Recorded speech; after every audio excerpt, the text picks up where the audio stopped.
exercises in a circuit-based fashion, not a proponent or a fan of doing that for the rowing athlete. And I get it. I understand why we do it sometimes. I'm short on time. Uh, I don't have a ton of resources available to me. I can get something in. Okay, that's great. But like generally what's going to happen is like you're going to have technique and form break down pretty quickly, and it's just going to tire them out, right? And then is that now taking away from the training session that you're going to do tomorrow or that you're going to get on the water to try to do, right? So, yeah, I steer clear of this.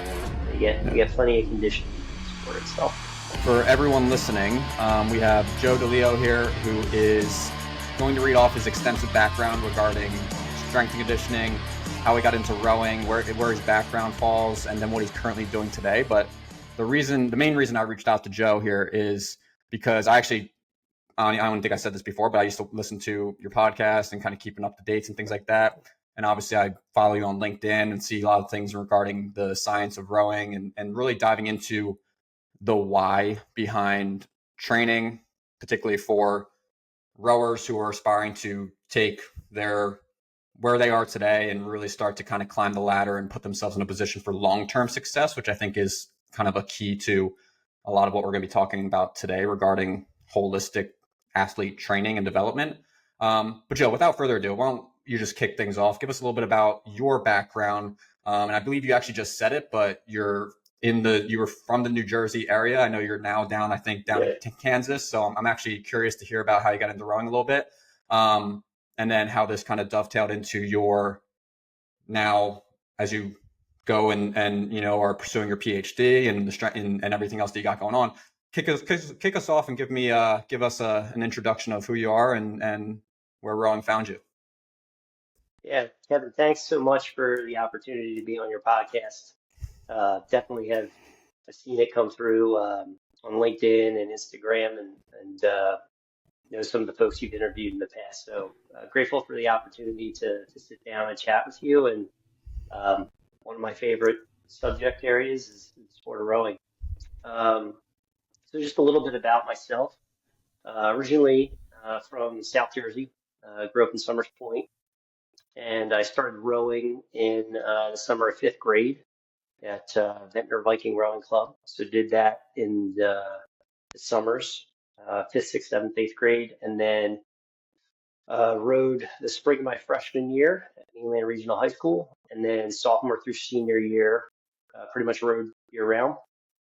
And I was able to transition that and earn a partial D1 scholarship to the George Washington University, Washington, D.C. So did my undergraduate degree there. And then from there, got the opportunity to interview for a graduate assistantship at Syracuse University.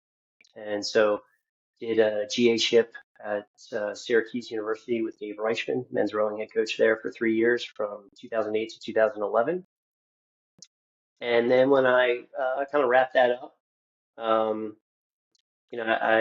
went into kind of the professional world and started working in marketing. I worked for an industrial hygiene laboratory for just under 5 years. So nothing athletic or sports related. And my undergraduate and graduate degrees are in sport event and hospitality management and new media management, so essentially communications. But I got about 6 months into that first job and realized that I wasn't in the right spot for me, but I was too burnt out from grad school to like go back at that point. And I was kind of trying to find, what did I wanted to do with my life, at that point. So I started getting into strength and conditioning, and I was very fortunate to. I started off as a client, but started working with a gentleman by the name of Brent Morehouse. He's still in the Syracuse, New York area, and did it the old school way. So I essentially did an apprenticeship with him for a year.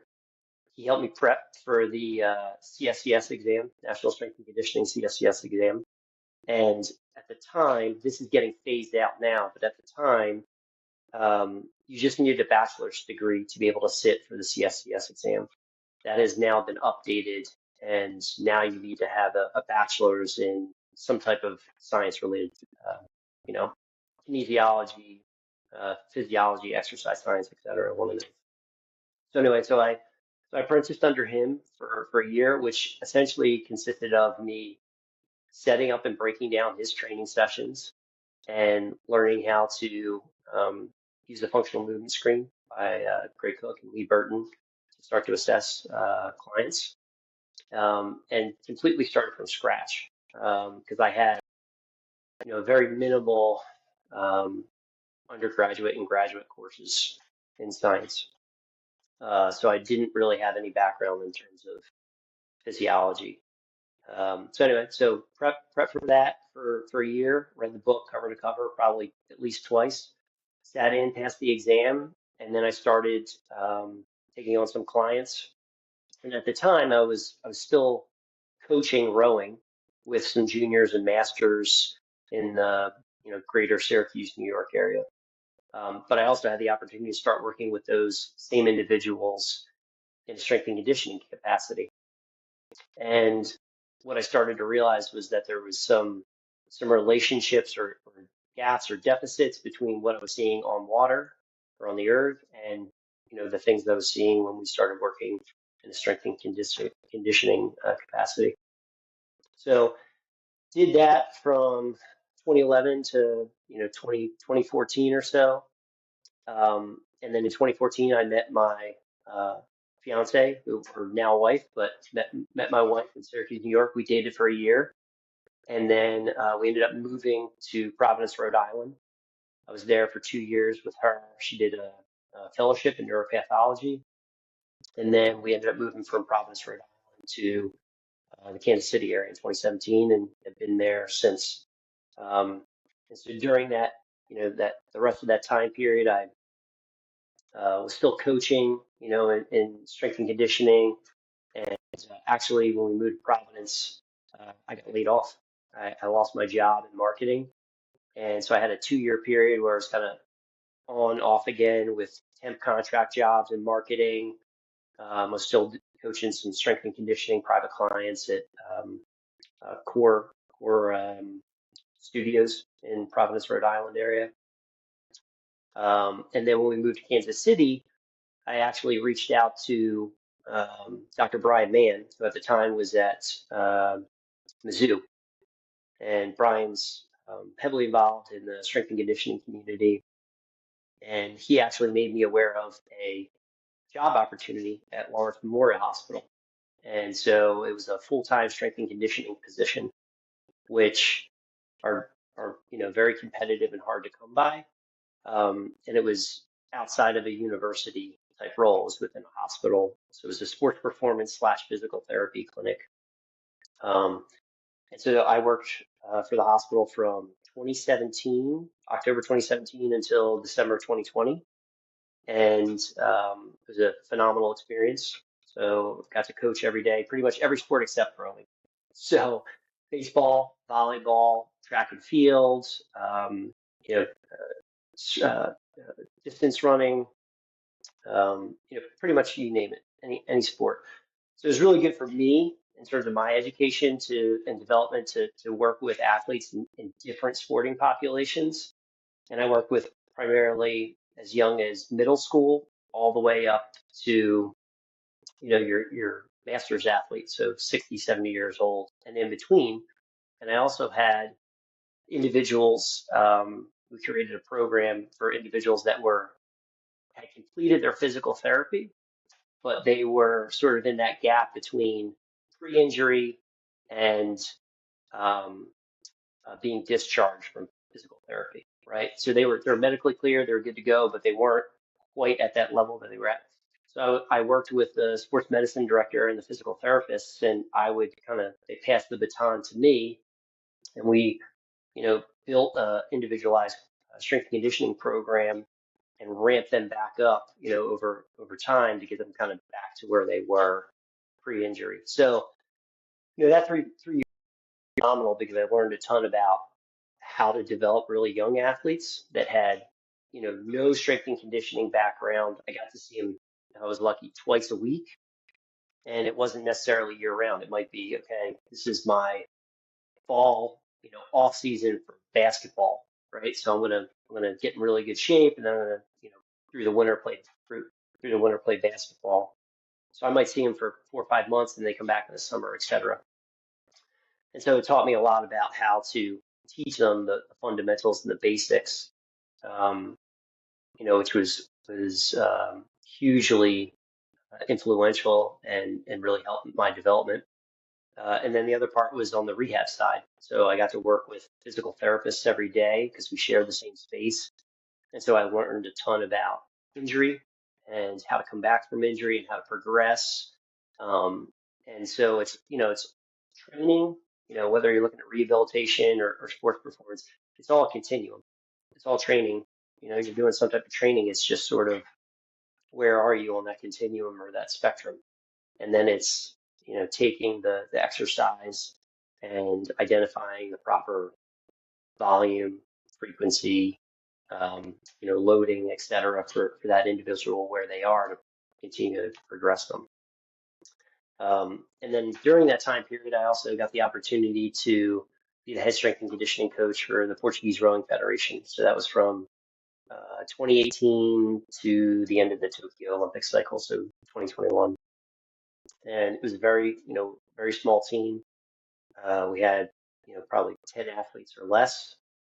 Priority boat for the Tokyo cycle was the lightweight men's double, which is one of, the most competitive events in rowing, especially after the Rio cycle where they got rid of the lightweight men's four, right? So you had an increase in terms of the talent and you had less seats available. So we had, three senior athletes and then a bunch of athletes that were in sort of the U19, U23 categories that we were trying to develop. And Portugal had never had a formal, strength and conditioning coach, working with them. The athletes were doing strength and conditioning, but it was really out of their clubs. And these athletes would be rowing out of their clubs or training out of their clubs, and they'd be all in different pockets across the country. So kind of my role was to come in, number one, support and complement the rowing program, the rowing coaches, and to help, make sure they were not getting injured in the weight room, but improving performance. So did that during that cycle, and then as I wrapped up LMH in December 2020, I went back to school and did a Master's of Science in Sports Performance at the University of Limerick in Ireland.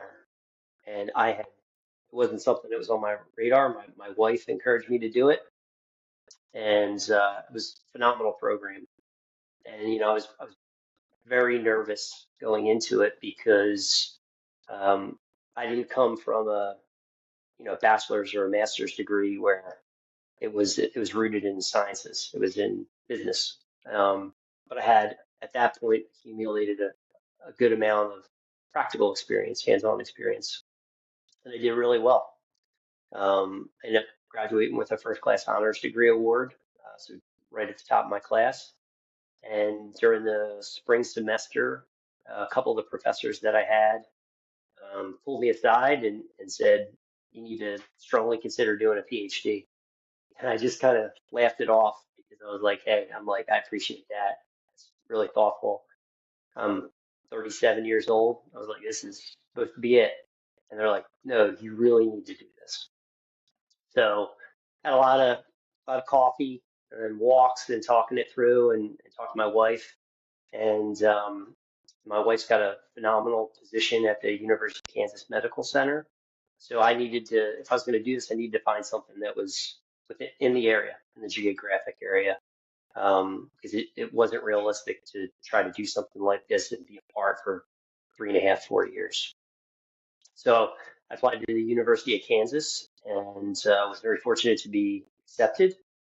Just wrapped up my second full year now, so I'm on target to complete everything and get done by December 25.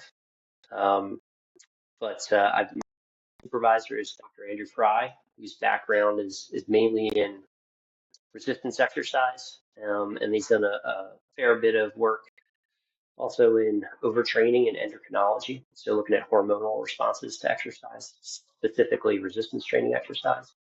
And then my other supervisors, Dr. Catherine Ackerman, who's the U.S. Rowing Medical Chair. So really, really fortunate to be in the position I'm in to be learning from two people that are leaders in their respective fields. So things are going great, learning a ton. I'm working with the University of Kansas women's rowing team for my PhD. Currently got a long-term athlete monitoring study underway. So I've got a year's worth of data already collected, and the plan is to continue that through a year from now. So I'll have 2 years of longitudinal data on a Division I female women's rowing team. So looking forward to sitting down, writing some of those manuscripts, and trying to move the body of knowledge forward and provide some good sound training recommendations for female rowers. I think the last thing I'll say before turning it back over to you is if the audience isn't aware, sports performance research has been heavily biased towards males. And the majority of it has been conducted on males for whether it's been ease of recruitment or um, you know not wanting to uh, in terms of being able to do it properly and rigorously, accounting for um, female menstrual cycle. Some of the things that are being talked about and a lot of the research is focusing on currently. Um, Regardless of the reason, the majority of the research has been done on males, and so there's a real lack of sports performance research focused on female athletes, not just rowers, but female athletes in general. And that's Dr. Ackerman's kind of. She runs the Female Athlete Center at Boston Children's Hospital, and so it's been a really good synergy between Dr. Fry and Dr. Her and myself. Um, so looking forward to it. And, got things started here and hopefully finish strong in the next 18 months. That's amazing, and I think the path that you talked about, where again, like an unconventional path in regards to you know finding yourself into this field where you're now aspiring to get your to wrap up your PhD, and but the opportunities that kind of evolved from, again, just kind of pivoting throughout the last however many years. And I think one of the things that I would love to kind of start with for you, as like you just analyzed a lot of your background and what you're really prioritize, what you're passionate about as well. And I think one of the things in regards to, as we focus this conversation on the strength and conditioning aspects, and girls and boys, right, the male female differences and things like that are going to be also maybe things that we can touch on as we go as well. But I think for the audience, as you process, or as you kind of think about, like, in my mind, like strength training and resistance based training more specifically, in many ways is often overlooked in the rowing circles. I think it's hey, how many meters can you accumulate in this particular session? What you do on the erg, what you do on the water. And I think, in at least my experience, right, there's the performance piece, but also there's the durability piece and kind of staying healthy and staying upright. I think for you, as someone who can better break down the actual true why behind that, like, give us a quick summary on, like, what is the importance of resistance training at probably all levels, of the rowing cycle, right? Depending on wherever you're, right? If you're training for the Olympics, or you're just a high school athlete who wants to stay healthy enough to perform in the boat. And then the performance-based aspect and durability-based, like, give us an understanding of why is strength and conditioning applicable to rowers? Like, help them better understand it. Help me better understand that for the audience. Sure. Yeah. So first, I would say strength and conditioning is important for all athletic populations.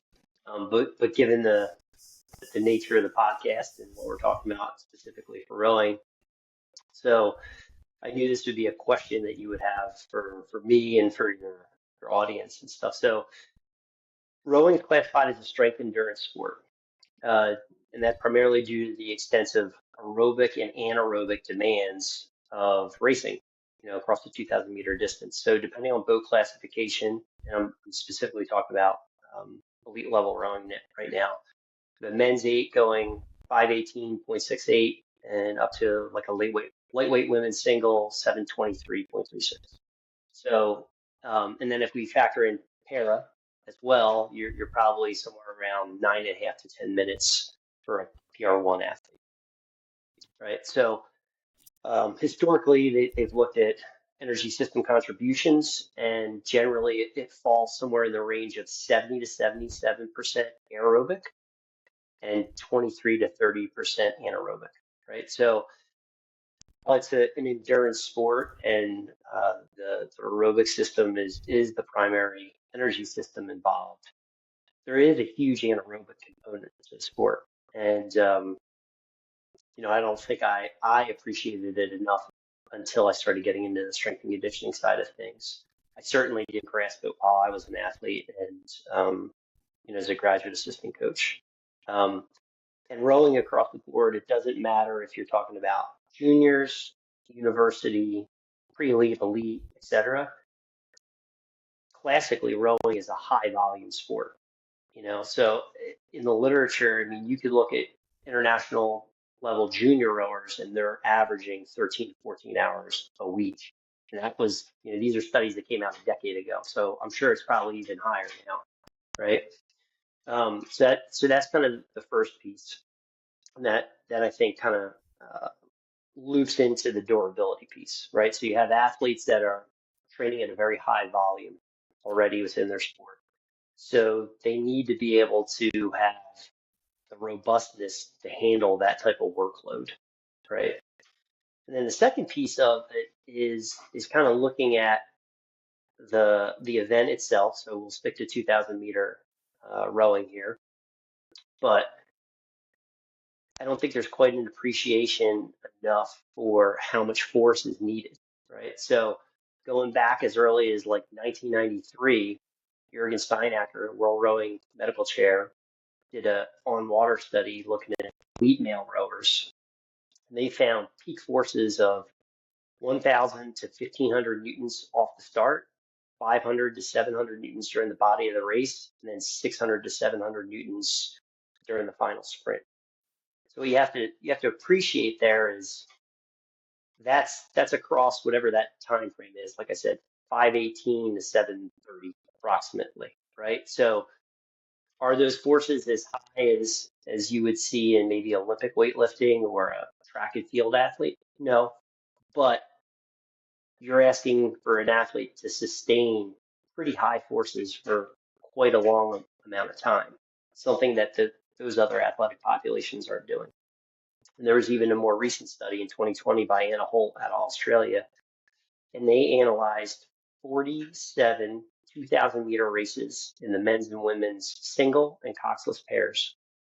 And they found the mean force across 2K for the men's and women's singles were 261 newtons in the men's single, 199 in the women's single, 503 newtons in the men's pair, 367 newtons in the women's pair. And then furthermore, the time to peak force, so like rate of force development, so from the catch until the time they hit peak force, was 0.36 to 0.43 seconds, right? Which seems like it's happening pretty fast.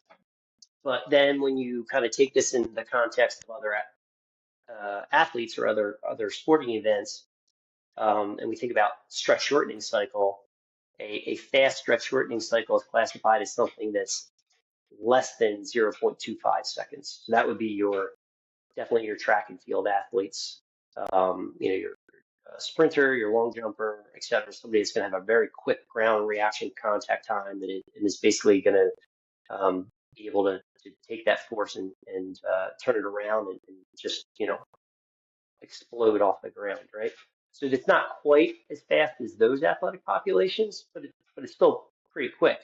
And you're asking an athlete to not only move their own body mass, but depending on the boat class they're in, the boat mass of the or body mass of their teammates and the rowing shell. So there is an external component.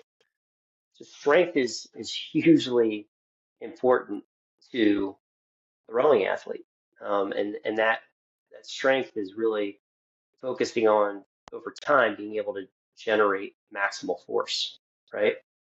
And that comes back into, I think every um, everything any rowing coach would appreciate or understand, but they're going to look at an athlete's ERG score, right? And what kind of power can they express typically over 2,000 meters?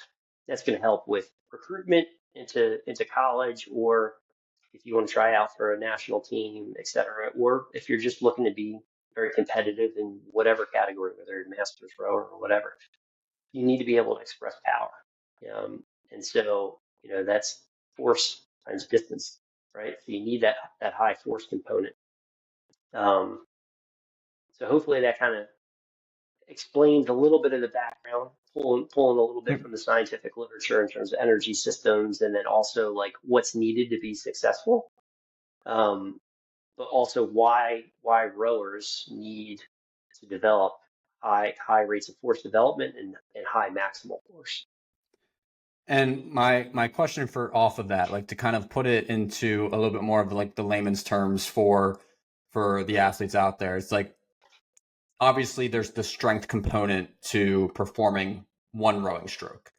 And it's not like doing a max level deadlift, but there is that power aspect of like you have to be able to move that handle from catch to finish, right? And not only with that, you have to sustain that power distribution for 7 to 9.5 minutes, it sounds like. You have to, depending on the boat class, you have to be able to sustain that power output for that length, that duration. So to do that, is that something where it's like, again, like I think at the bare bones, like that just speaks to, again, like if you don't have the strength, and speaking more from the performance side, and then we'll talk about injury prevention and all that fun, or all that stuff that kind of bridges off of it, but strictly from the performance aspect of things, moving that handle from catch to finish and then repeating it for the duration of the race.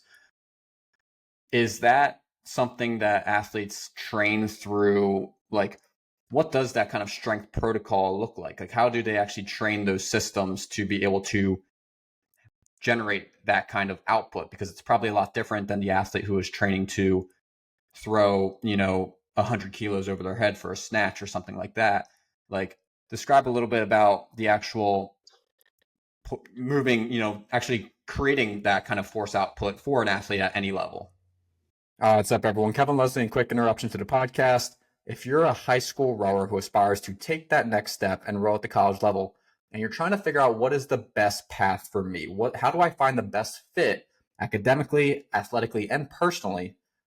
Let's have a conversation about it. Let's set up a Zoom meeting where we can dive into, this is what I'm looking for in terms of schools, this is what I'm looking for in terms of rowing programs, and how do we build a plan that can best position you for long-term success. And this will take one of two routes. It can be specifically within recruiting, where we're creating a list of schools, and based off those schools, we're reaching out to coaches. Or you could come to me and say, hey, Kevin, I want to row at this level. I might not be there today, but I want to develop a path that can guide me in that direction and set me up where one day that could be a possibility.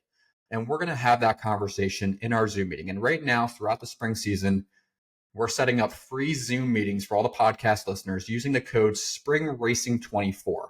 So use that code, set up a meeting, and let's begin to initiate that conversation and get you moving in the right direction. So again, set up a Zoom meeting on my website, SPRINGRACING24, and let's begin to move you in that direction. Now back to the show. Peace.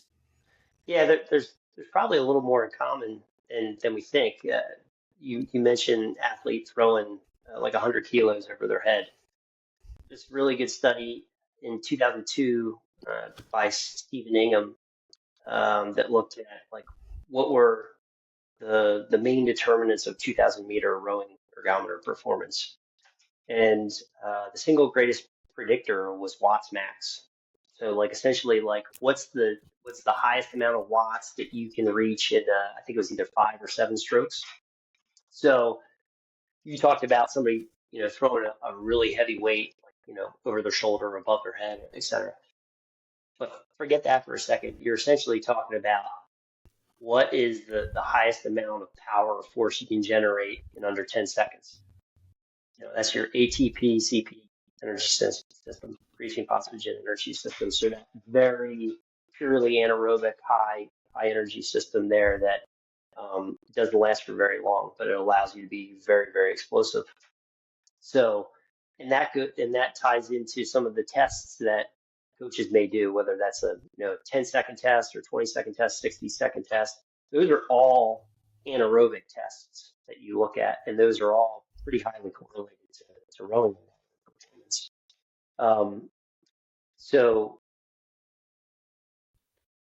you need to be able to develop that and to be able to push out higher watts. That's going to come down to strength, and strength is how much force can a muscle or muscle group generate, right?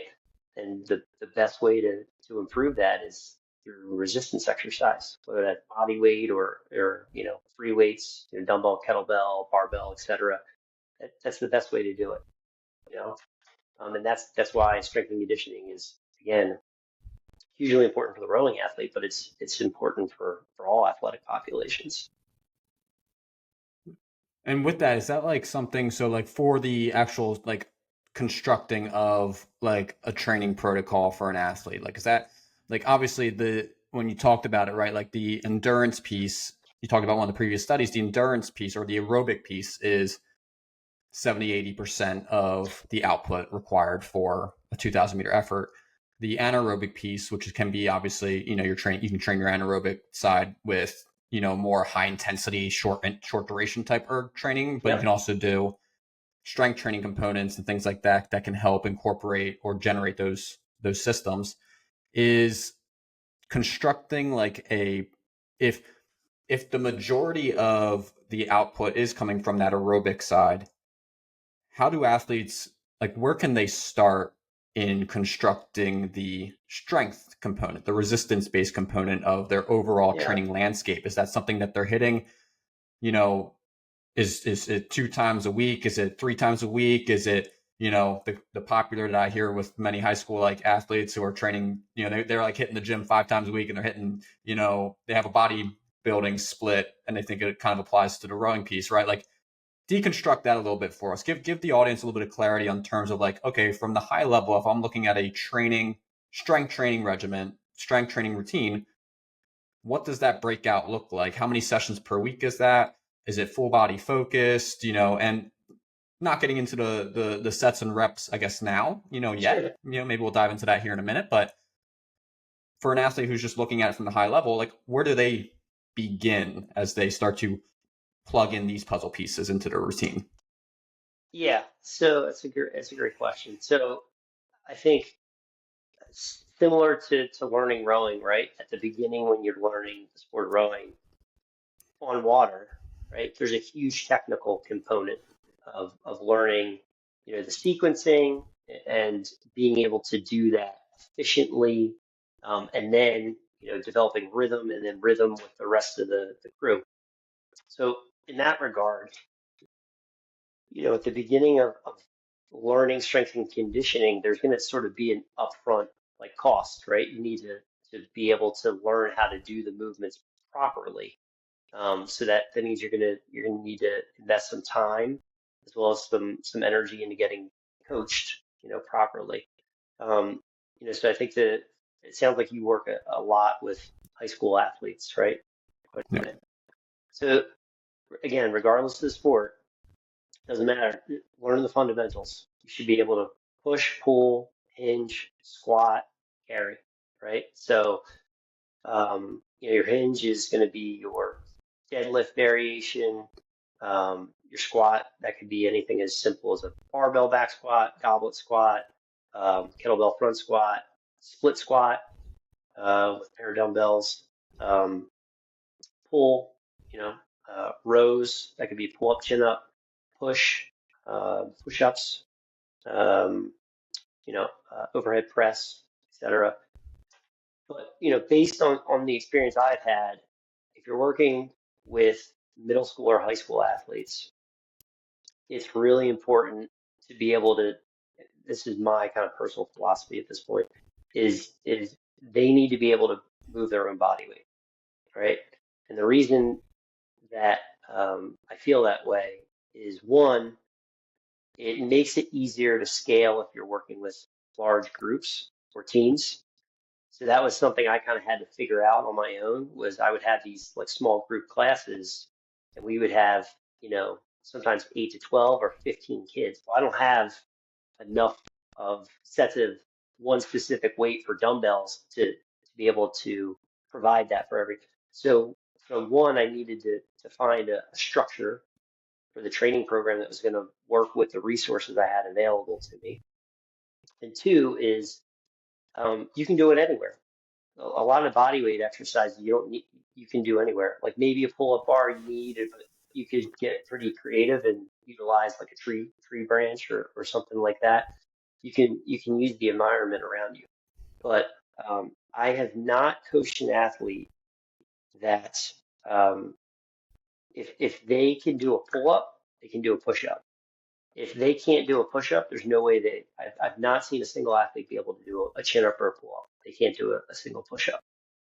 So big believer in starting to check those boxes early. And the idea is that once you start to build, that strength, then you can kind of progress to using more free weights and external. Now, for the lower body, I would teach them off the bat to hip hinge, and we would start with trap bar deadlift pretty quickly within the first week or two. And this is I'm giving you an example of somebody who's never strength trained before. And then the other day for lower body, I would do like a split squat or like a lunge variation, right? So I would do a hinge pattern on one day, a knee dominant, hip and knee dominant lower body exercises on each respective day. And then instead of having kind of variability and doing like some type of row or upper body pull variation on the other day, I actually doubled up and I would have them do push-ups on both days. And it took me a year to figure this out. But when I was working with the middle school and high school athletes, I didn't have that structure. I would do a, trap bar deadlift day, and then they would do some type of press, whether it was like a push up or, dumbbell press or whatever. And then the other day they would do that split squat, and then they would do like some type of row variation. But what I found is that they actually weren't making any progress on being able to do a push up. They were just sort of flatlined and stagnant in their progress. Like one of the key principles in resistance exercise is principle of specificity, right?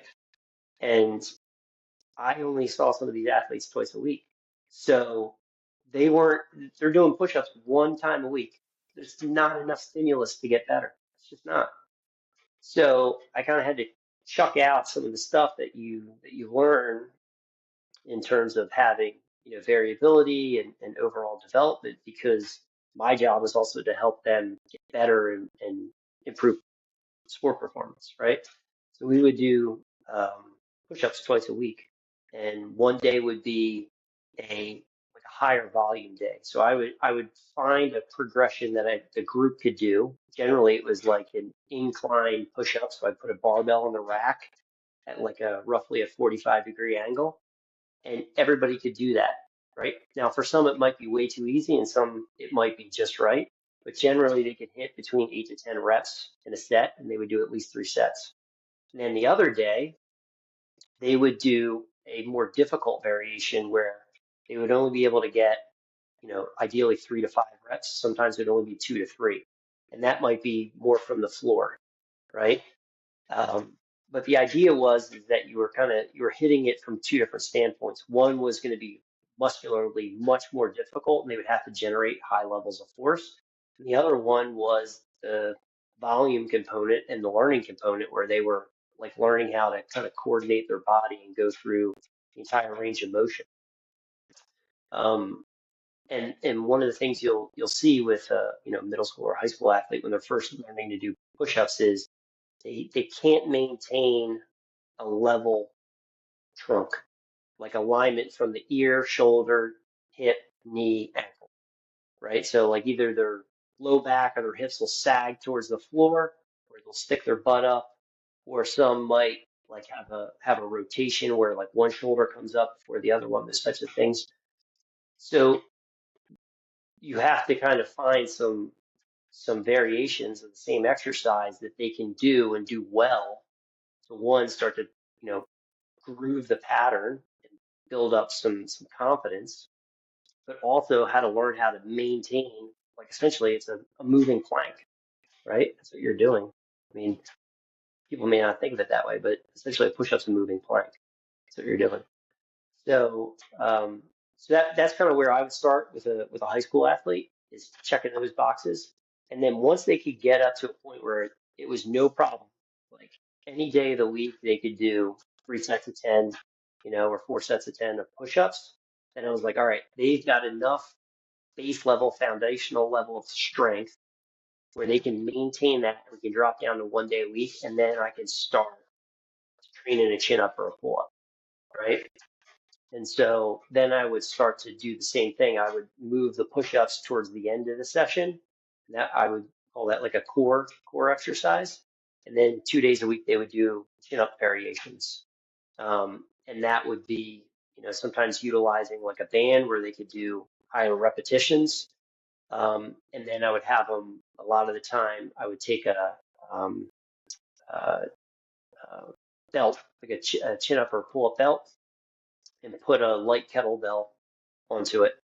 And then I would assist them and push them above the bar, and then they would do eccentrics. So they would have to go as slow as they could on the way down.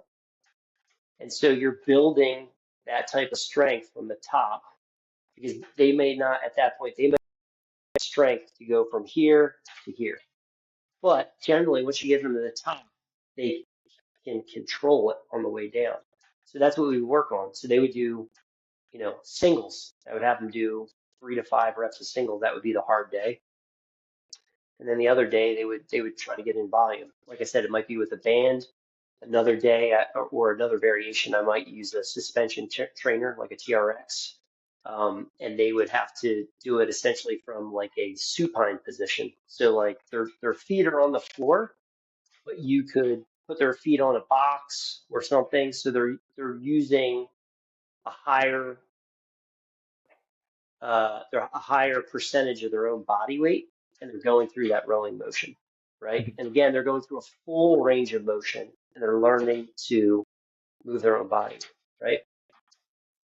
So Can that's can kind of you it. before with that, I'm just curious. I think for the audience, can you describe the importance of the push up and why you start with the push up? Because I think a lot of athletes, especially rowers, especially high school rowers, they think, oh, this is like I gotta learn how to, it's a rowing motion. I don't need to know push ups, right? I come from a football background, so push ups and bench press is thrown into our DNA, when we're coming up through high school, right? It's our, the Yep, scorecard, right? On the team, right? But I always tell athletes like, yeah, you don't need to be incorporating a bench press until you can show that you can demonstrate a proper push up. agreed. And like you don't need to be adding all these external modalities or resistances before again, like you can perform without fail, like 5 to 10 or however many push-ups, right, depending on the coach. So, can you describe for the rowers out there what is the value of being able to do pressing movements like a push up um, as it relates to rowing performance? And just give us a little bit of context and kind of why you start there before progressing to the other, right? Like you said, it almost sounds like you Yeah, use it as a barrier to entry before you can get to other upper body movements because they could probably get to a push up first before they can get to a chin up or a pull that's up. right. Can you shed a little context on that if you don't mind? Yeah, of course. Yeah, it's a great question. So, um, you actually brought up a really good point that I didn't touch upon. So, the other reason that I like to use the push-up to start with is eventually you get to a point where if you wanted to add like a weight vest or plates or something like that, you could, right? And always make sure you have somebody spotting, etc. But the push-up allows the scapula, the shoulder blade, to glide around the rib cage.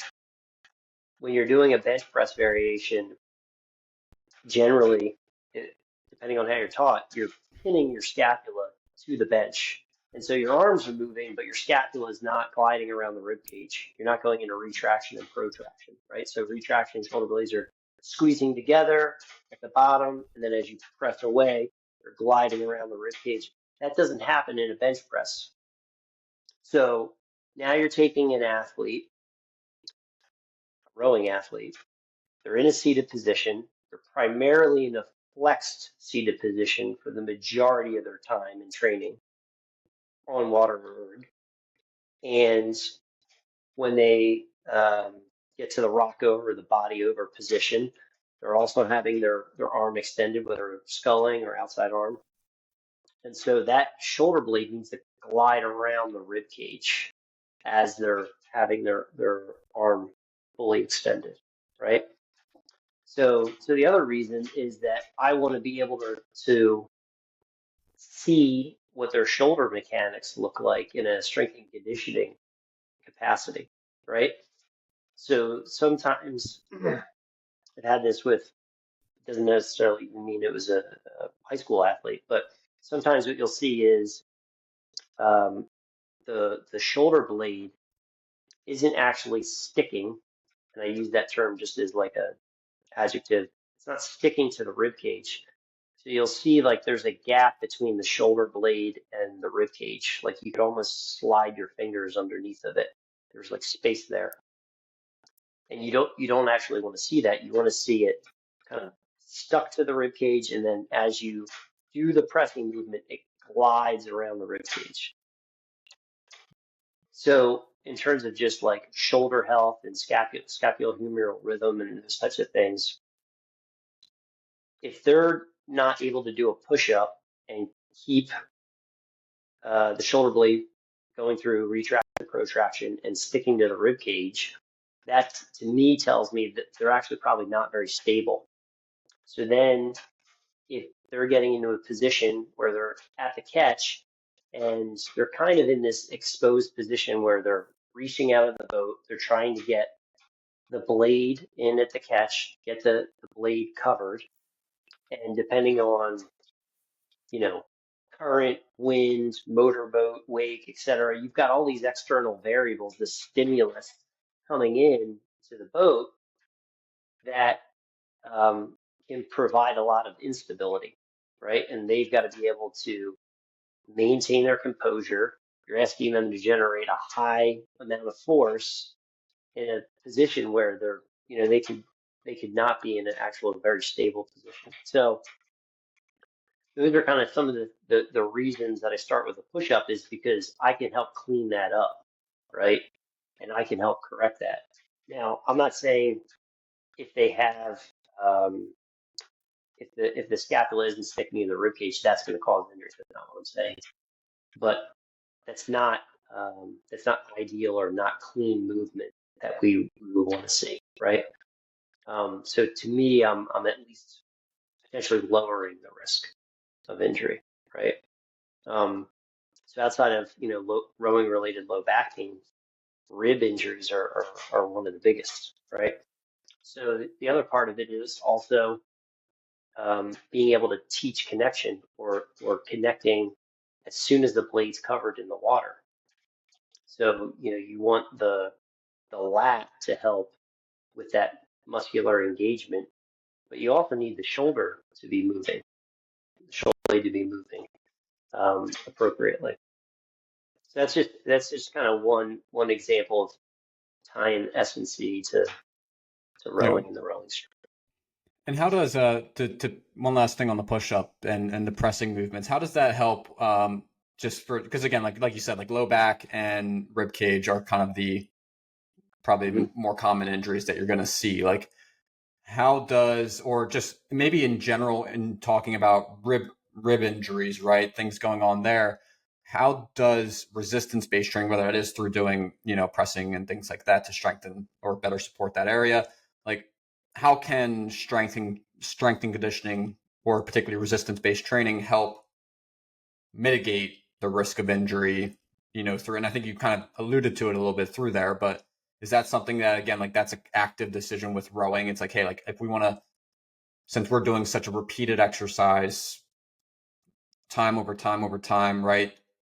We have to learn how to actually stay upright, right? And if the rib sidelines us for longer durations, like describe that, like in terms of just risk mitigation or better support, you know, Yeah, our risk yeah, of rib injuries. yeah. So I mean, low back or rib, like you're in a seated position, so your trunk, right? So between your pelvis and below your shoulder, your trunk's got to be able to support you. So you need to be able to be in a good seated position and not start, collapsing. Or you'll see sometimes rowers, they get very fatigued, they lose their position around the release and they start kind of like slouching and falling down. So there's kind of two components to that. You need the trunk to be able to transmit that high degree of force that your legs are generating through the drive phase, and transmit that through the trunk to the arms, to the oar handle, etc., to the face of the blade. We also need the endurance component because it's 2,000 meters. So you need to have the muscular endurance able to hold and maintain those positions across the length of the race. So you need both physical qualities, not just one. Um,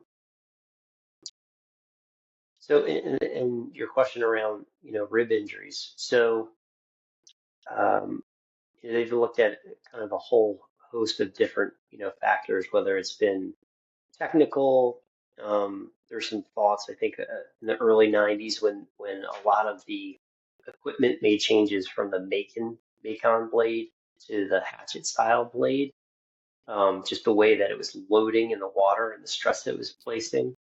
Um, you started to see more injuries start to occur around that time.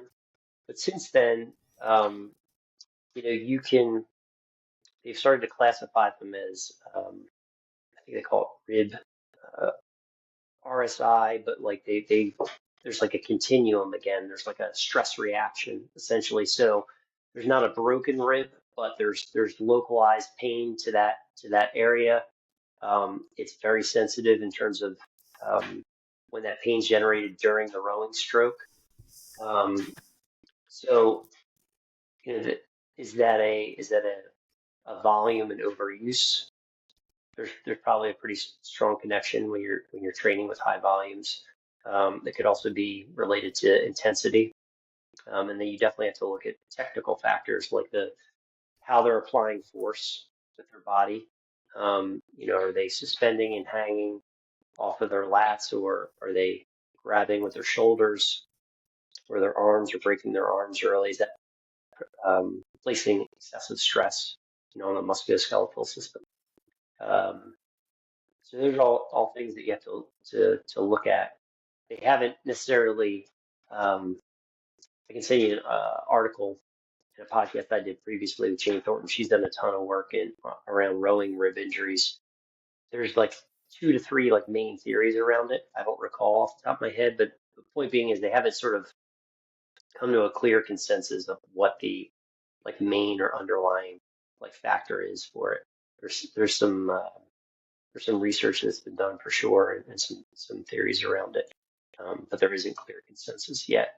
Whereas rowing related low back pain, we have a pretty clear idea of like the risk factors associated with it, and why things are happening, and how to mitigate some of that risk. So um, obviously high training volume.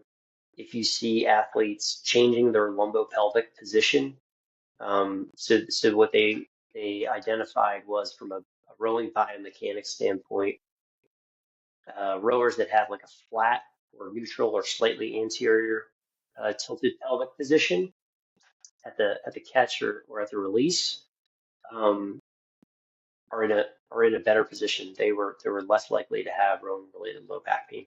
Whereas if they were in a posterior pelvic position, they were more likely, or those rowers expressed a history of having low back pain. That posterior pelvic is like, just simply think of in layman's terms, you're you're um, you're sitting on your tailbone. Your hips are kind of tucked underneath of you, right? You're in that slouch position, um, which also makes it really hard to rock over the hips and get to the body over position if you're all your weight's on your back and your hips are tucked in. So those are two big ones. They looked at um, not the total time for the training session, but doing erg pieces 30 minutes or greater. So there's several separate studies by Dr. and Fiona Wilson that looked at um, the rowing biomechanics around the pelvis or the lumbopelvic area, low back and pelvis. And during some of these studies, what they found was is that as fatigue increased, you started to see greater motion of the pelvis in terms of like frontal plane, like left to right, and then sagittal, right? So there was essentially like more movement happening, and they were moving less through their hip and more through their low backs and pelvis. If that makes sense, right? So kind of one of the training recommendations out of that was if you're going to do a long, you know, endurance type training session, break it up. If you're doing 80 minutes, like break it into 4 by 20. Like so, spread it across smaller bite-sized chunks. Give your athletes, 2 minutes of rest or whatever to stand up, get out of that seated position. Kind of clear some of the stress on the low back. Those types of things. Um, yeah, so those are just some of the ones that kind of bubble to the top of my mind right now around rowing related low back pain. Yeah, I definitely I think the like that's helpful information, like especially like the doing the intervals. I think especially like, if you're doing 80 minutes worth of work, if you're doing, incorporating rest intervals, like it's not necessarily a physiological rest. I think it's more just, again, like it's a recalibration, of your body. It's like, Right. okay, like can I make sure that Yeah. I'm better supported, more upright. And I that's a think that's really good point you just made because you're still going to get the same aerobic benefits. You're still training the oxidative system. So doing it 80 minutes straight versus 4 by 20, it's not like there's going to be a physiological difference in terms of the training adaptation. You're still going to get the same training adaptation. Like mentally, is it more challenging? Probably. Is it definitely a little tougher on your low back? For sure. No question. You're not giving your body a break, from that position. Um, but in terms of like just some of the other stuff, like injury, like lowering the risk for injury. So one of the things I do is like I'll screen. So I talked at the very beginning, like as I started learning strength and conditioning, learning the FMS, which is a great starting point. If you're working with athletes and general population, it's good starting point. Kind of looks at global movement patterns. But as I continue my own development education, started to look at like, okay, what does the rowing athlete need? Like, what do we need to pay attention to? So ankle dorsiflexion. So simple knee to wall test.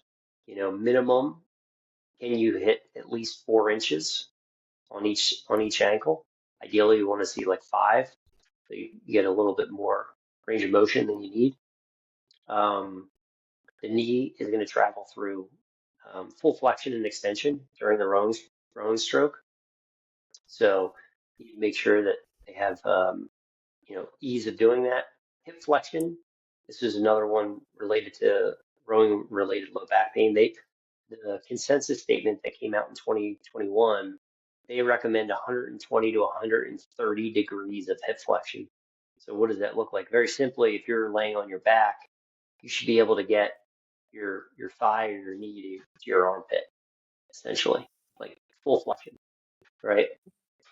Um, like that's the type of range of motion you need in the hip Um, thoracic spine, like can they rotate? Like what's their extension backwards look like? And then what's their rotation to the left and right look like? And then also looking at range of motion of the shoulders or the glenohumeral joint, right? So those are just some simple like mobility, range of movement, screens. And then if we're kind of progressing things and you have the time, I'll look at grip strength, left and right hand. I'll look at like a 3RM for trap bar deadlift. I'll do some trunk testing. So like essentially absolute endurance for each quadrant of the trunk, anterior, left and right lateral, and posterior. And essentially what that is they're on a plantar bench, and you're isolating each of those quadrants, and depending on the quadrant, they need to hit 180 or 120 seconds. Essentially, like they're maintaining that 180-degree or plank position.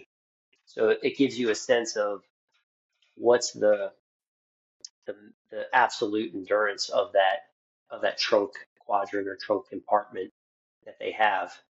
And it's pretty insightful because generally what you'll see is there's pretty good posterior chain endurance because it's a posterior chain dominant sport.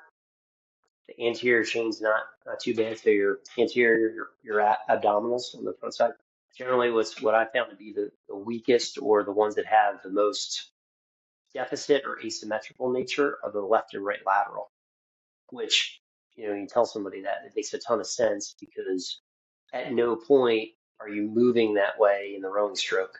It's primarily, sagittal plane flexion extension. There might be a little bit like side to side of like the keel of the boat moving through the water. But you're not moving like on a field or court side to side, right? You don't do that. You're not cutting none of that. So there's not a lot of development along the lateral chain of the trunk.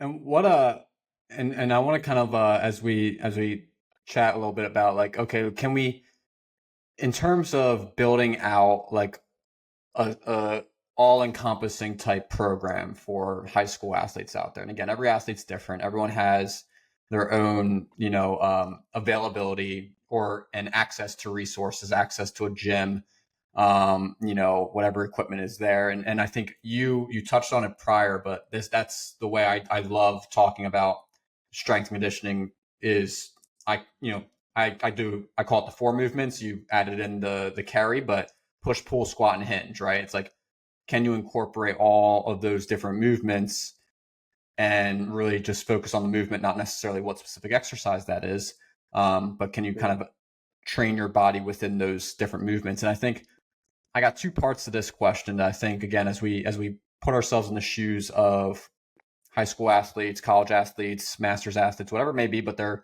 all about to enter their off season, or at least the high school and college athletes are, right? They're going to enter their off season. They're probably thinking about how to get a little bit stronger from a performance standpoint.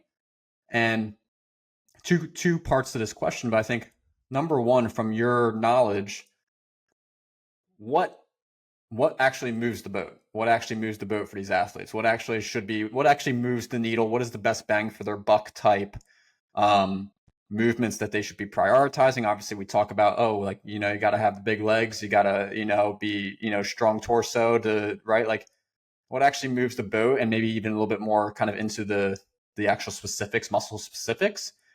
And then bridging off of that, what are some key exercises that you would prioritize to train those specific movements? To give you an example, like I love the trap bar deadlift, and you've mentioned it at least 3 or 4 times, over the last 45 minutes or so. Like that's one that I think that the athletic translation for that movement is so. Again, I just think it's a great exercise that teaches a lot of athletes, whether you're a rower or not. So that's an example that comes to mind for me. But for you, in your experience, what are the prime movers of performance with rowing? And then also, if you are to couple an exercise to those prime movers that athletes can incorporate, what would those be? Yeah, good questions. Um, so before I answer those, you asked me earlier. So the other thing that I would say is you asked me about like frequency. So for a junior rower, I'd say minimum like 2 times a week you're doing strength training. If you have the capacity to do it 3 times a week, and maybe that fluctuates throughout the year. Like during your main competitive or racing season, you're only doing it twice a week, and then in summers and off season, you can do three, maybe four. I think that's hugely important, for your high school athlete that is, again, they're in a total development period. They're going to continue to get better and better every time they touch the erg and they're doing strength training. So their ceiling is, essentially untapped. You don't know how much progress they can make. And then the question you just asked. So, um, what are the prime movers? Okay, so coming at this from both a strength and conditioning standpoint, but also a rowing standpoint, right? This is something that I have I changed my way of thinking about this, and this is sort of how I approach it and I think about it a lot now. And it's not how I started off a decade ago. And a lot of this I've learned from reading and interacting with other rowing S&C coaches, but a ton I've learned from Alex Wolf. He's written two books, Training the Complete Rower and Strength and Conditioning for Rowing. And Alex and I worked together at Science of Rowing, but he worked for British Rowing. He was a head strength and conditioning coach through the London and Rio cycles.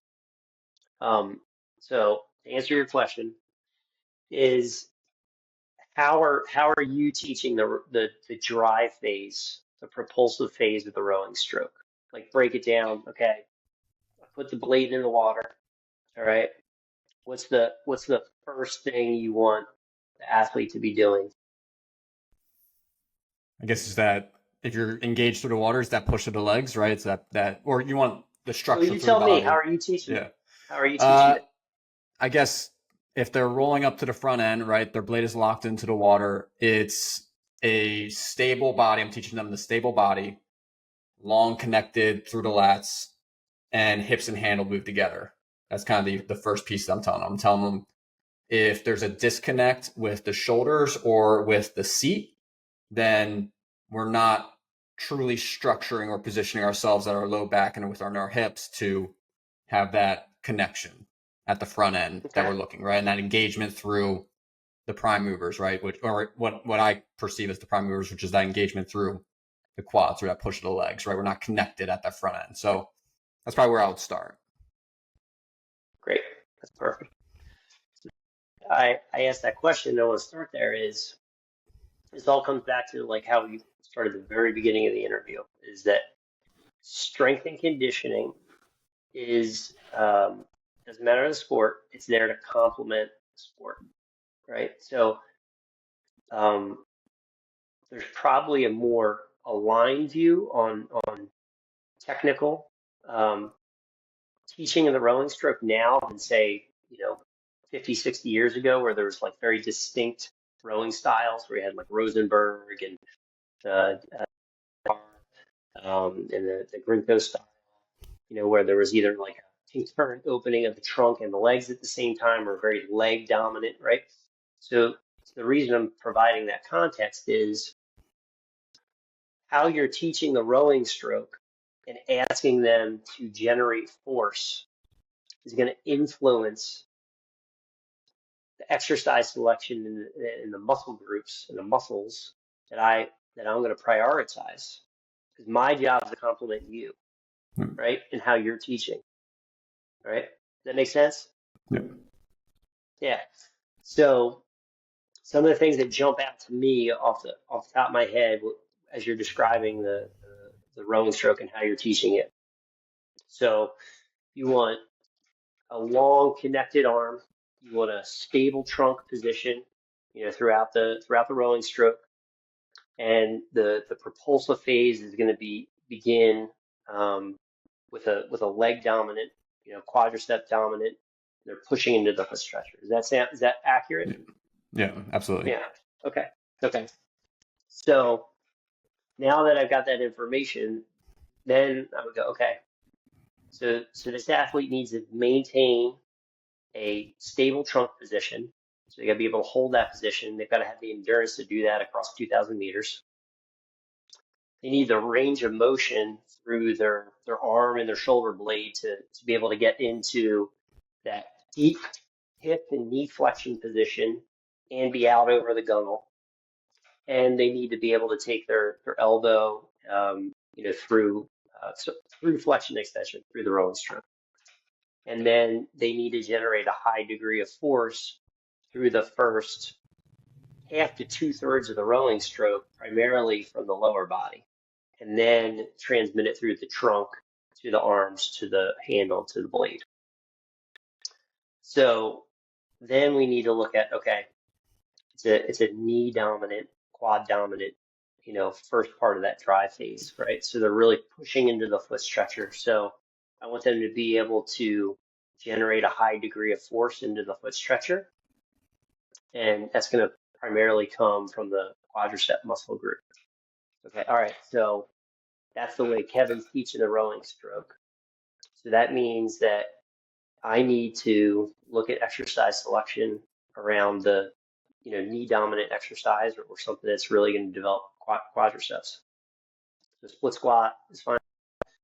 I would look at a leg press, right? Because you are isolating the quadricep muscle group. You're taking them through a, full range of motion of the knee into a deep hip flexion position. And again, in my experience, you're going to be able to load them up way heavier than if they were doing a split squat or a back squat, barbell back squat, right? Generally, what I've found in my experience is that rowers have very strong legs. Their leg strength isn't the limiting factor when you try to get them to lift heavier and heavier. It's their ability for their spine to tolerate those really heavy loads. And I'm talking, like, when I say heavy loads, I'm talking about an athlete that's trying to move a pretty high amount of weight, like a couple 100 pounds, right? So it's not that their legs aren't strong enough to push that weight. It's that when that bar's on their back and they go into a squat position, their spine can't tolerate that much load. Because keep in mind, we're asking them through the rowing stroke to have enough, mobility through the hip and the spine to be able to rock over and then, come back into the release position. So it's required. The sport requires some mobility, some movement through the spine. So then you kind of have to get creative, and the leg press is a good way to continue to overload tissue, the muscle at the knee, heavier and heavier than they may not be able to do in a barbell back squat. Another great option is a belt squat. So it's the same kind of idea. They're wearing a belt that's got a carabiner loop to it, and then basically the weight is in like a central stack. It's got like a hole. And so basically the weight drops right down vertically towards the floor, and they go through a squat pattern, right? But what that does is it takes all of the loading off of the spine, and it's just heavily loading up the biceps quadriceps, right? So those are two options. Barbell hip thrusts is another alternative, right? But all those are around the idea of like, okay, I'm trying to develop a lot of muscular force by extending the knee, right? I'm so glad to hear you say that because I think what I hear a lot when I have this kind of conversation is it's a lot of hip dominant or hip focused strength and conditioning exercises, which are good, but I think we're missing that when we look at how the rowing stroke is being taught and being performed. There's actually there's not a ton of hip contribution to the propulsive phase. You're in a deep catch position, your heels are slightly off of the foot stretcher. I'm pushing, my heel comes flat, And then as I'm pushing, the knee's going to fully extend before the trunk's starting to open up. So your primary driver for the propulsive phase or the dry phase of the rowing stroke is going to be the knee and then the hip, right? Um, and the other thing to think about is just next time you're at a regatta, just like watch the athletes like walking around in their unisuit, massive quads, and generally their glutes are like underdeveloped. They're flat, right? Yeah. Like, is that what you would see? Yeah. Yeah. Absolutely. Yeah.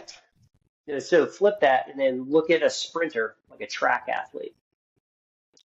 Big quads, but they also got a huge glutes and huge hamstrings. Well, that athlete is getting into hip extension.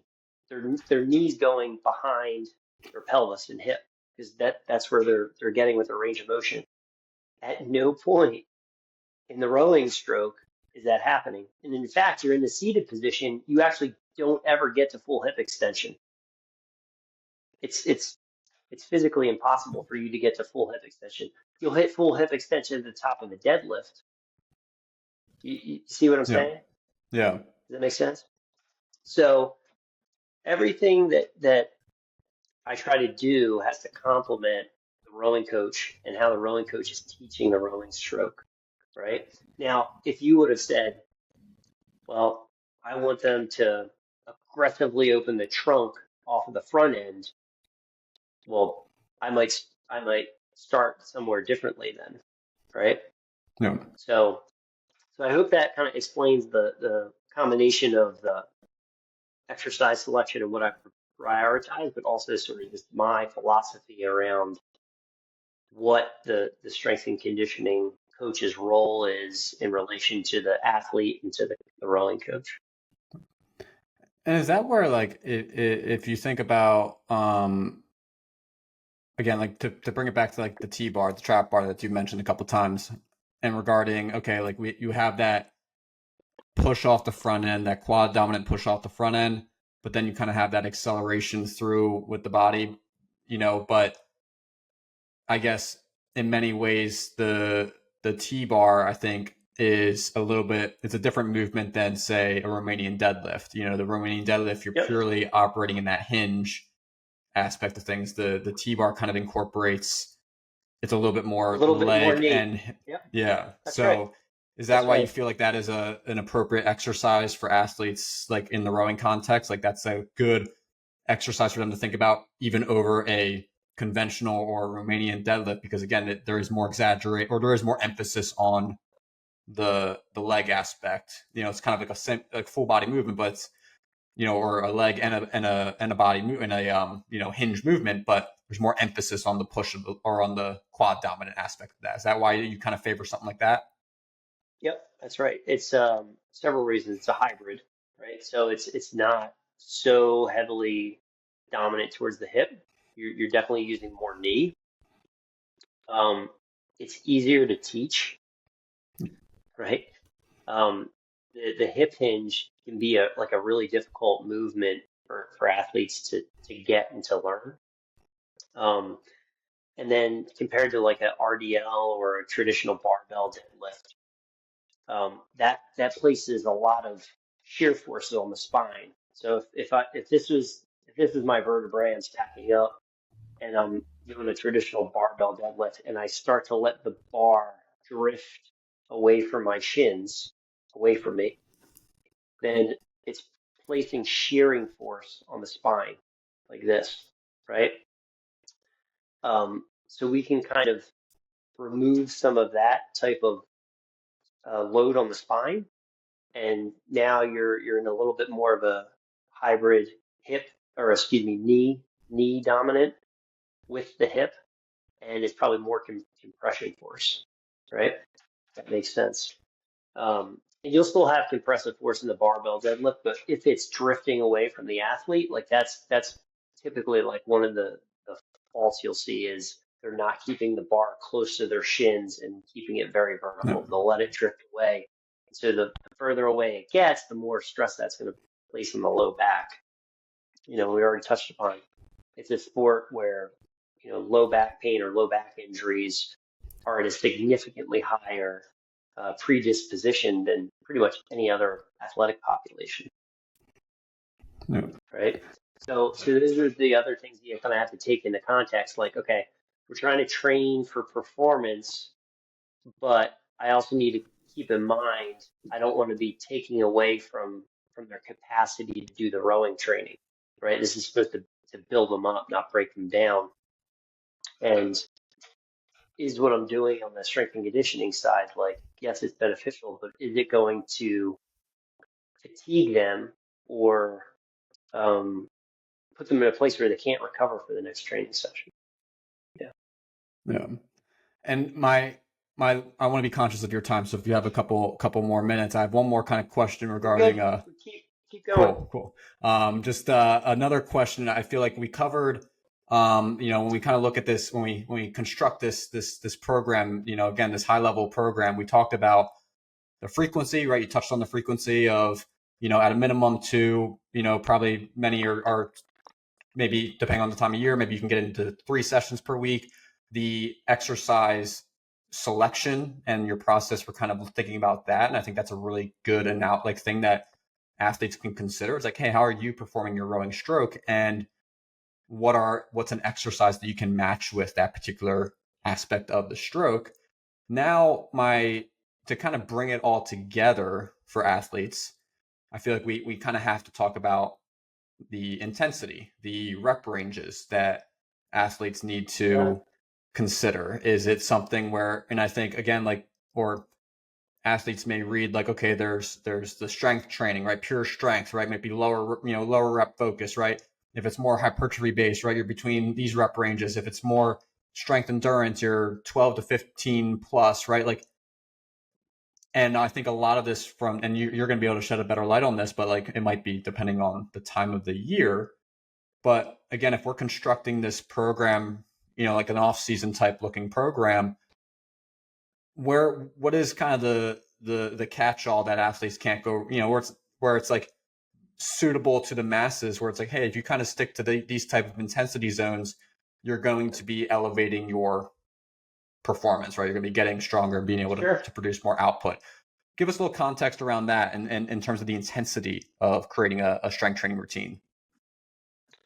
Yeah. So there's a couple different ways to go about it, right? There's your traditional percentage of your 1 rep max, right? Where you would take the time, or 3 rep max, where you take the time to do a 1 RM test or 3 RM test. And then your loads are based off a percentage of that. Another option is velocity-based training, where you're measuring the speed of the lift, and then based on either a target speed that you're trying to achieve, or if there is a deterioration or a reduction in speed, then you terminate the set. That's the second method. And then, a third one is using like RPE, rate of perceived exertion. And there's probably a bunch more that I'm forgetting, but like those are again, 3 that come to the top of my mind quickly and easily. So a couple things. So one is in terms of, again, tying it back into to generating force, right? So one of the best ways to improve muscular hypertrophy is through strength training. So you need to um, do resistance exercise, but you also need to be in a caloric surplus. You need to be consuming enough calories where it's going to allow you to go through muscle protein synthesis and your body can lay down more tissue, right? But hypertrophy is also important because we do know that as muscle cross-sectional area increases, the ability for that muscle to generate higher levels of force also goes up, right? So there is a relationship there. So in terms of rep ranges and everything, you can build strength and increase whether you're doing 1 to 5 reps.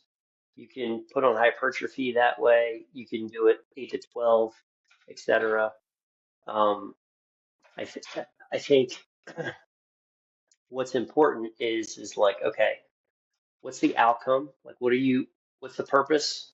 of this training session or this exercise, like what's the physical outcome or adaptation you're trying to get from it, and then that should influence the sets and reps that you do, right? And you might have across a training session exercises that have different sets and rep schemes to them, if that makes sense. So if you're doing your primary compound lifts, and I'm working with a high school athlete and they have no strength and conditioning background, I'll usually go very simple, linear periodization. Week one's 3 sets of 8, week two's 3 sets of 10, uh, week three is 3 sets of 12, and the fourth week's a deload week. They drop back down to 3 sets of 8. And then the following month, they're trying to add 5 to 10 pounds in their lift, and then we repeat, right? So that's that progressive principle for progressive overload. But we'll go back to the example I used at the beginning. We were talking about the push-up, right? So it's a body weight exercise. So maybe one of those days is that volume day where they're doing 3 sets of 8 to 12 reps, depending on the week, and then the other day is that low rep where it's like they're trying to generate higher amounts of force and move through a more challenging variation. Well, you could do the same thing with a dumbbell bench press, right? You do that same thing where you're getting one day you're getting a little bit more volume in, another day where you're going a little bit heavier. There's lower reps. Generally, what I would say is if you're going to lift heavier, your reps are going to be lower.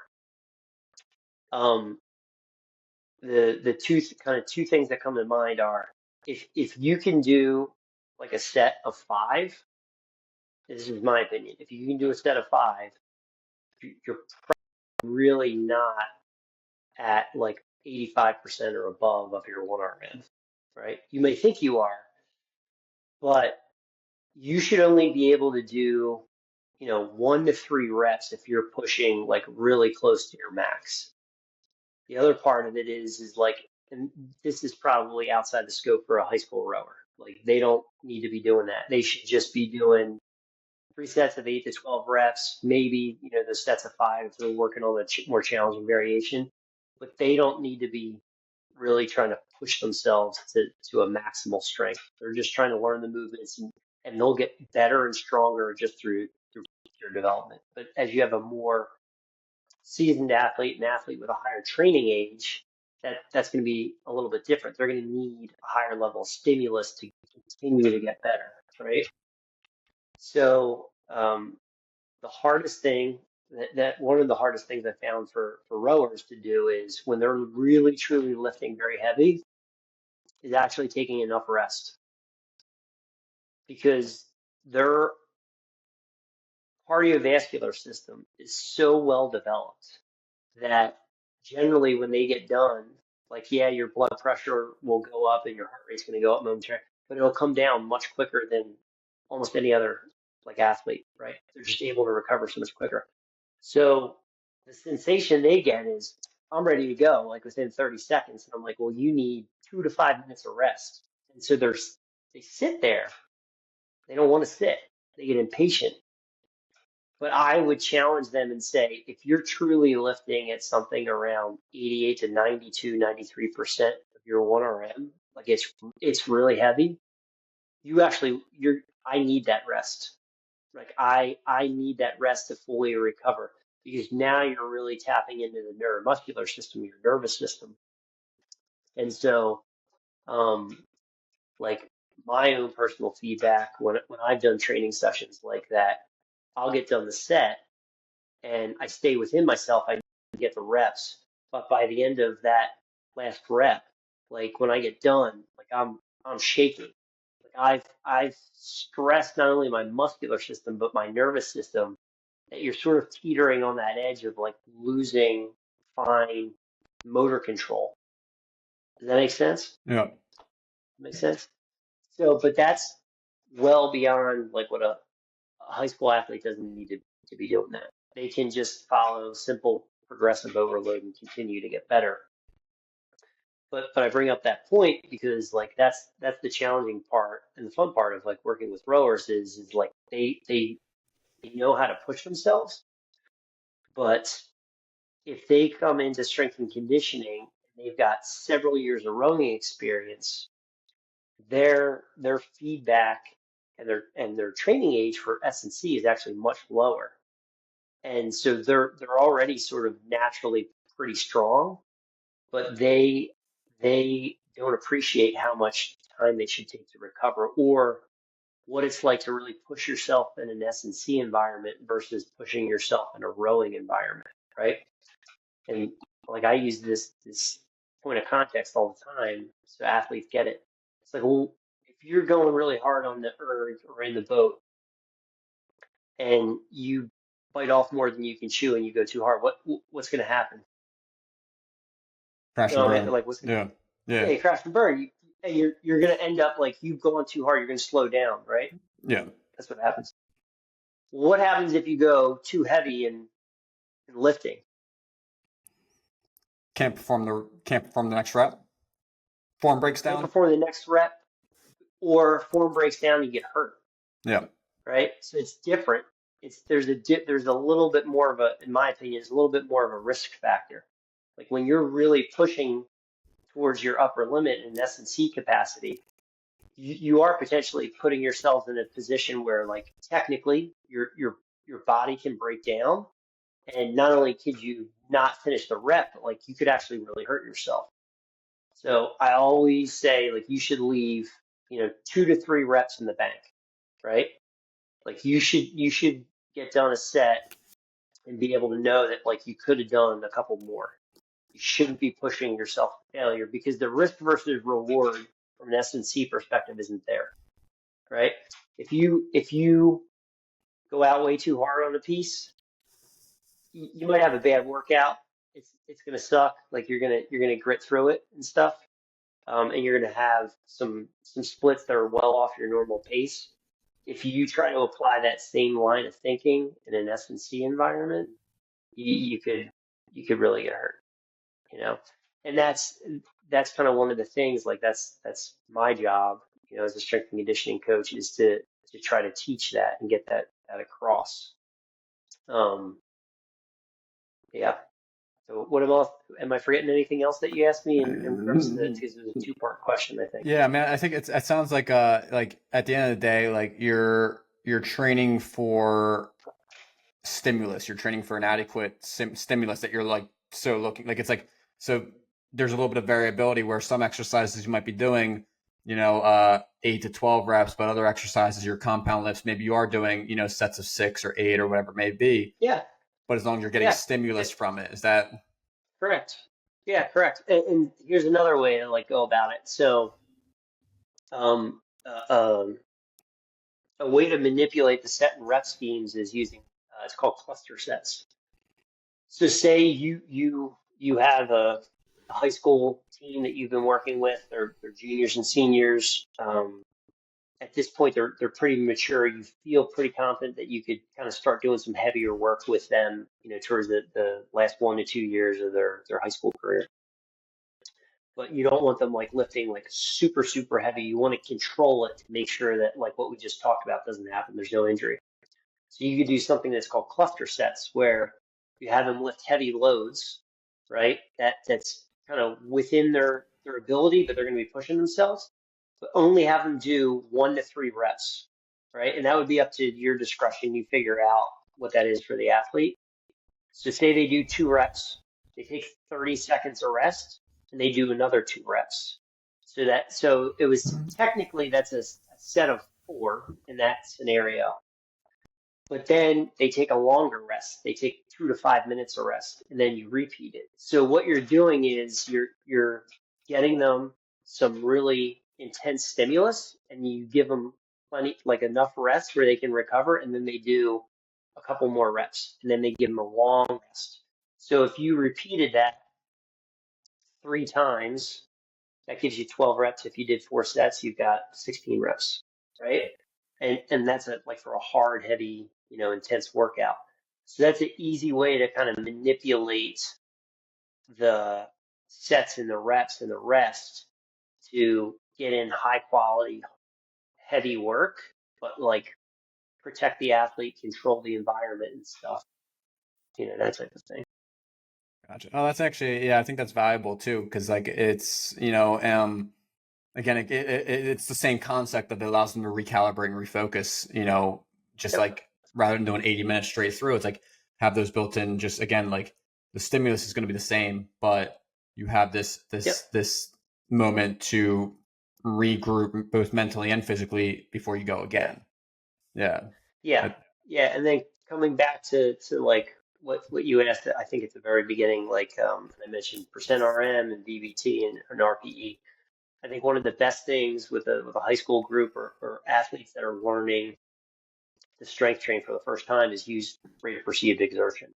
And shout out to Will Ruth, one of my colleagues. Like he's been a big proponent of that, and it's something I've used more and more because it's subjective feedback, right? It's not a heart rate, it's not blood lactate. You're asking the athlete subjectively to kind of rank that training session or that set.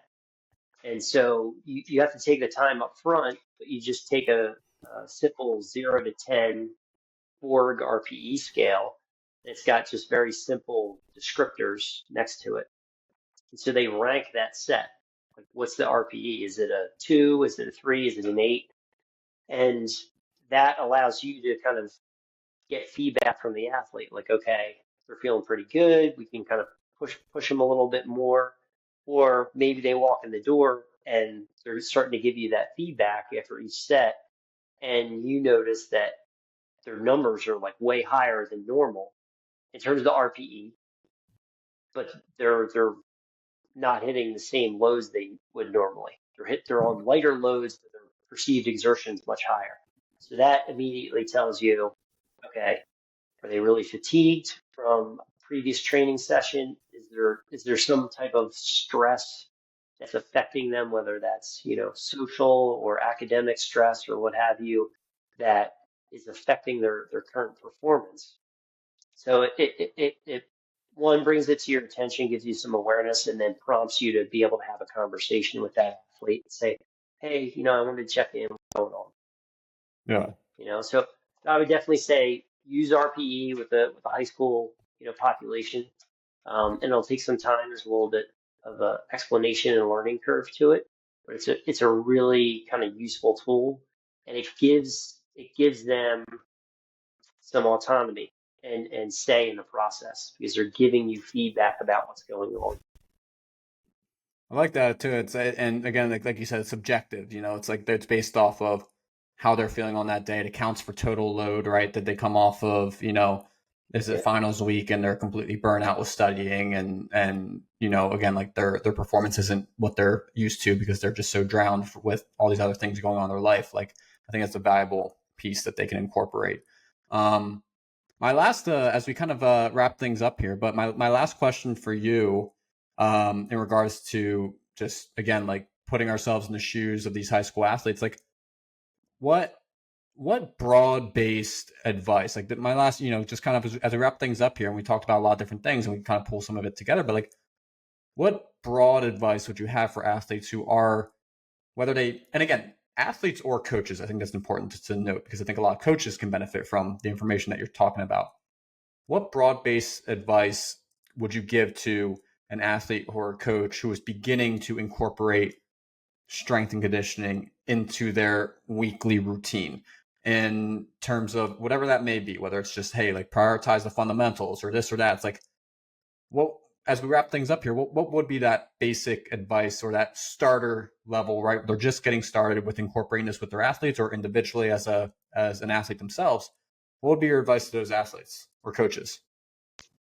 Yeah. So the two that kind of come to mind are focus on the fundamentals, get really proficient at those, and be comfortable, as an athlete and as a coach, just sticking with the simple things, the fundamentals. They will carry you very far.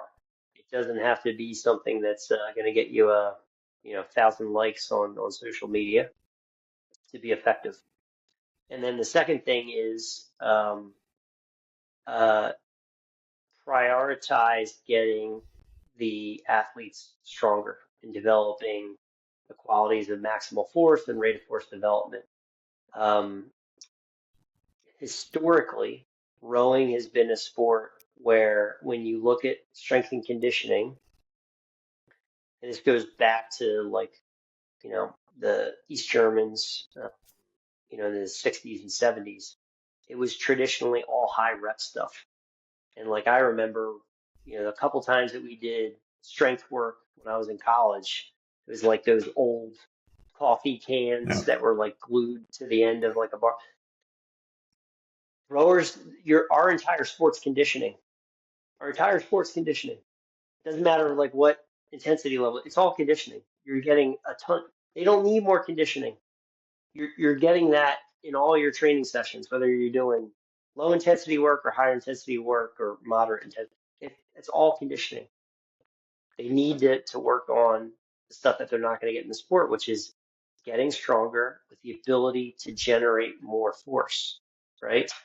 Because if at the end of the day, if we line six screws up and they're all technically equal, the athletes that are going to be able to generate the highest amount of force and sustain it across 2K are going to win.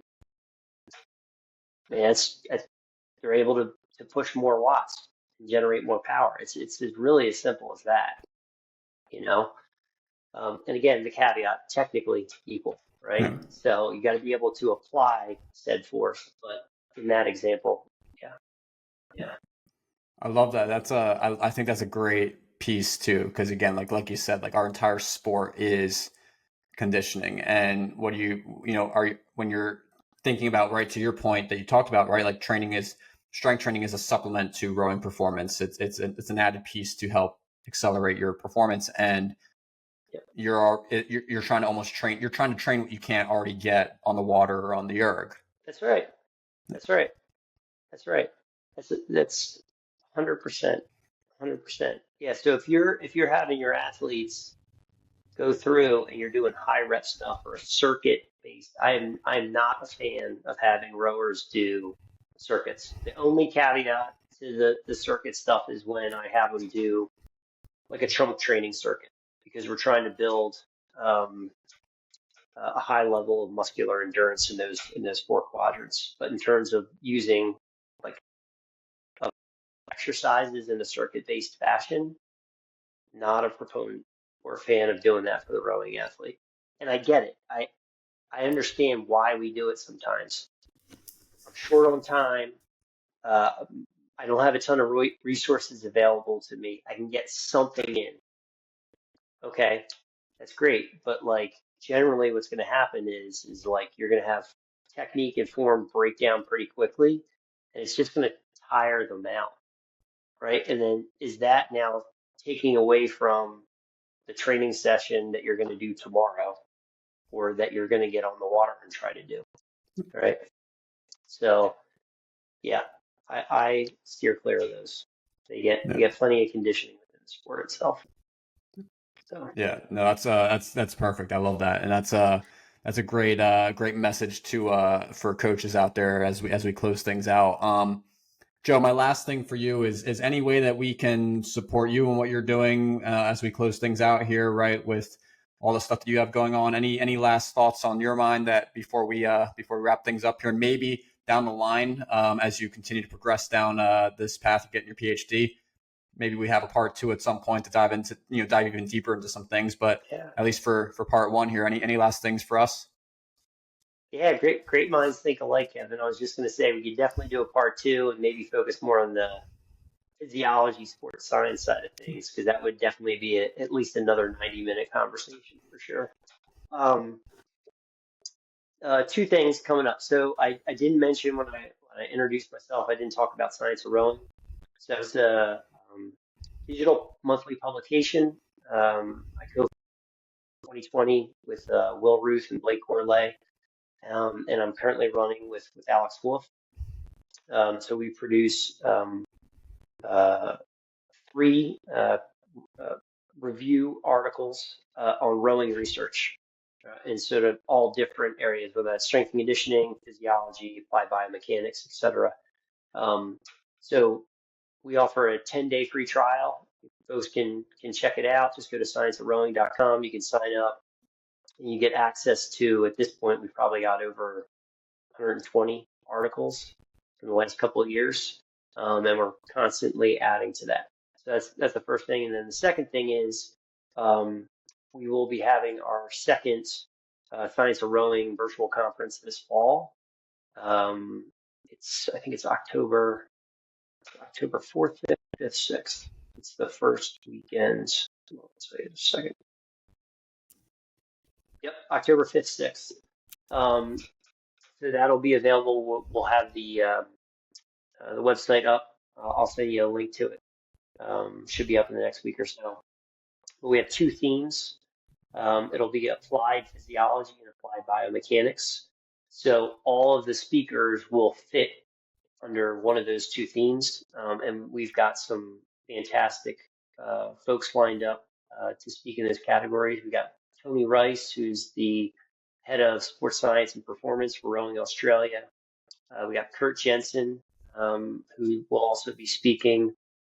Kurt has done a tremendous amount of work across his career with the Danish national rowing team. And coming back to our conversation, he developed that 10, 20-second, 60-second, those tests, and then looked at the 2K and then 6K in an hour and developed that power profile and sort of found those relationships across all those different tests to 2,000-meter performance.